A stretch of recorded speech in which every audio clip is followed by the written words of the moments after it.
లోక్సభలోకి ఆరుగురు ఆగంతుకులు చొరబడి సృష్టించిన అలజడి యావత్ దేశాన్ని ఉలిక్కిపడేలా చేసింది. 2 దశాబ్దాల కిందట జరిగిన దాడే మాయని మచ్చల చాణాలు వెంటాడింది. అది మరొక మునిపే కొత్తగా అధునాతన హంగులతో తీర్చిదిద్దిన పార్లమెంట్ వద్ద మళ్లీ అలాంటి కల్లోలం అందరినీ దిగ్భ్రాంతికి గురిచేసింది. ఏకంగా లోక్సభలోకి ఆగంతుకులు చొచ్చుకురావడంతో పార్లమెంటు భద్రతా వైఫల్యం గురించి అనుమానాలు వ్యక్తమవుతున్నాయి. అయితే ఈ పార్లమెంట్లోకి చొరబడ్డ ఆగంతుకుల బ్యాక్గ్రౌండ్ ఏంటి? వాళ్ళు ఎందుకు ఈ చర్యకు పాల్పడ్డారు? వాళ్ళు నిరసన తెలపడానికి పార్లమెంటు పైనే దాడి చేయాలా? వాది స్టోరీ.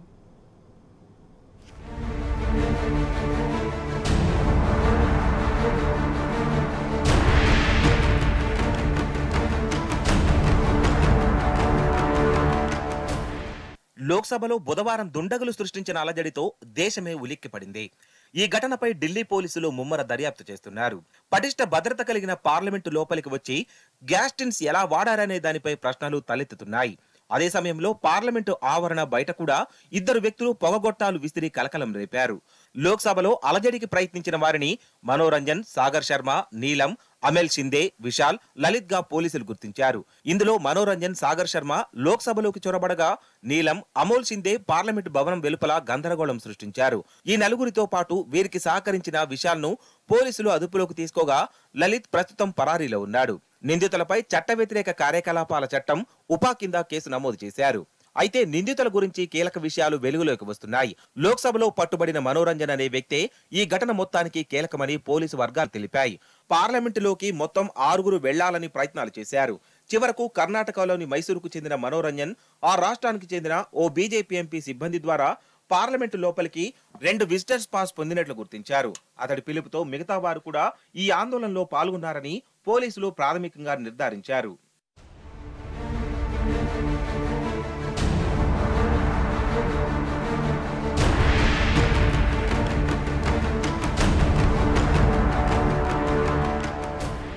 నిందితులందరూ ఆన్లైన్లో సోషల్ మీడియా ప్లాట్ఫామ్ ద్వారా కలుసుకునేవారని పోలీసుల దర్యాప్తులు తేలింది. వీరంతా భగత్ సింగ్ ఫ్యాన్ క్లబ్ అనే పిలువబడే క్లబ్ లో సభ్యులుగా ఉన్నారని చెప్పారు.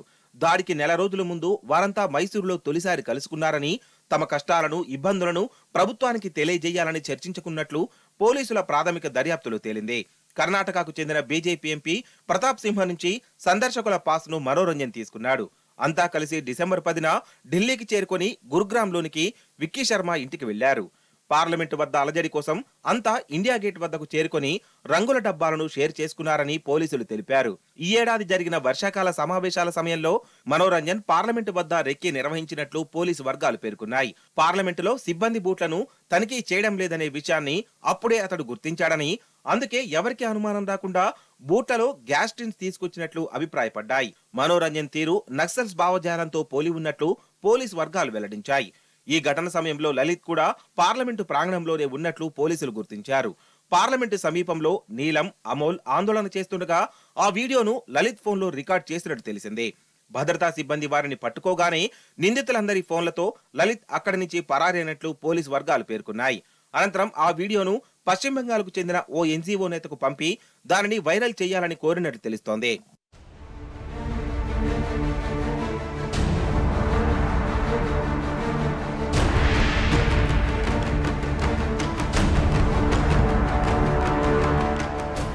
పట్టుబడ్డ నిందితుల్లో హర్యానాలోని హిస్సార్కు చెందిన నీలం రీసెర్చ్ ప్రోగ్రామ్ లో ఎంఫిల్ పూర్తి చేసింది. అలాగే టీచింగ్ ఉద్యోగం కోసం నిర్వహించే సెంట్రల్ ఎగ్జామినేషన్ లో కూడా పాస్ అయింది. కానీ ఉద్యోగం లేదు. ఉన్నత విద్యావంతురాలైనప్పటికీ ఉద్యోగం రాకపోవడంతో నీలం తీవ్ర డిప్రెషన్ కి లోనైనట్లు ఆమె కుటుంబ సభ్యులు చెబుతున్నారు. ఇంత చదువుకున్నా సరైన ఉద్యోగం లేదు, రోజుకు 2 పూట్ల తిండి కూడా తినలేకపోతున్నానని ఆవేదన చెందేదని, తరచుగా చనిపోతానని ఏడ్చేదని నీలం తల్లి చెబుతోంది. ఆమె సోదరుడు రామ్ నివాస్ నీలంకి ఏ రాజకీయ పార్టీతో సంబంధం లేదు, కానీ ఆమె ఎందుకిలా చేసిందనేది కూడా మాకు తెలియదని వెల్లడించారు. తమ బంధువులు ఫోన్ చేసి టీవీ చూడమని చెప్పేంత వరకు తమకు దీని గురించి తెలియదని అన్నాడు. నీలం పోటీ పరీక్షలకు ప్రిపేర్ అయ్యేందుకు హర్యానాలో జింద్కు వెళ్లినట్టు తెలిపారు. ఆమె BA, MA, ఎంఫిల్ పూర్తి చేసింది. పైగా నీట్లో కూడా మంచి ఉత్తీర్ణతతో పాస్ అయింది. పైగా నీలం తరచూ నిరసనల్లో నిరుద్యోగ సమస్యను లేవనెత్తుతుండేదని, పైగా 3 వ్యవసాయ బిల్లులను రద్దు చేయాలని డిమాండ్ చేస్తూ ఢిల్లీ సమీపంలో ఏడాది పాటు జరిగిన రైతు నిరసనలో కూడా పాల్గొన్నట్లు సమాచారం.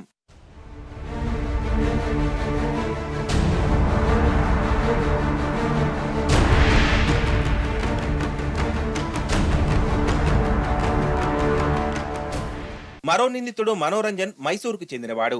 కంప్యూటర్ ఇంజనీరింగ్ లో గ్రాడ్యుయేట్. తన కొడుకు ఏదైనా తప్పు చేసి ఉంటే ఉరితీయాలని అతడి తండ్రి దేవరాజగౌడ అన్నారు.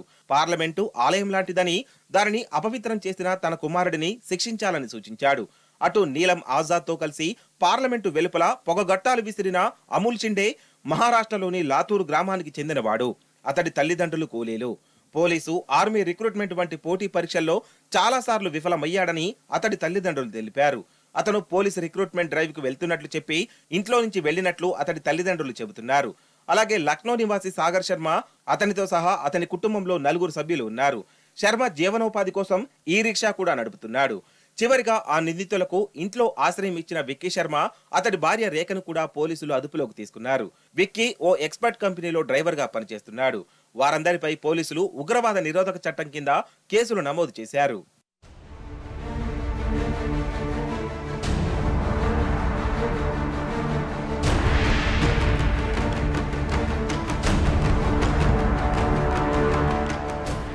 నిందితుల్లో ఒక్కొక్కరిది ఒక్కో నేపథ్యం. కానీ వారంతా ఎంతో కొంత చదువుకున్నవారు, సామాజిక అంశాల పట్ల అవగాహన ఉన్నవాళ్లు, ఏది మంచి ఏది చెడు తెలిసిన వివేకవంతులే.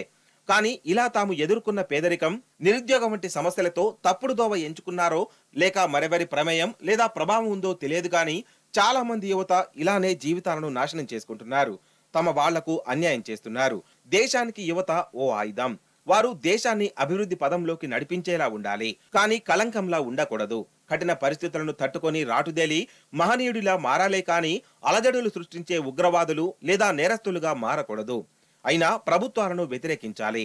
నిరసనలు తెలపాలంటే ఎన్నో కార్యక్రమాల ద్వారా తమ అసంతృప్తిని వెళ్లబుచ్చొచ్చు. నిరసనలు, ధర్నాలు, రాస్తారోకోలు నిర్వహించుకోవచ్చు. కానీ దేశ ప్రజాస్వామ్యానికి హృదయం లాంటి పార్లమెంటుపైనే దాడి చేసి ఆ 6 యువకులు అప్రతిష్టను మూటగట్టుకున్నారు. రాజకీయాలు ఎలా ఉన్నా, రాజకీయ పార్టీలు ఎలా ప్రవర్తించినా ప్రపంచం ముందు దేశం తలదించుకునేలా చేయడం మాత్రం ముమ్మాటికి తప్పే. దీనిని ప్రతి ఒక్కరూ ఖండిస్తున్నారు.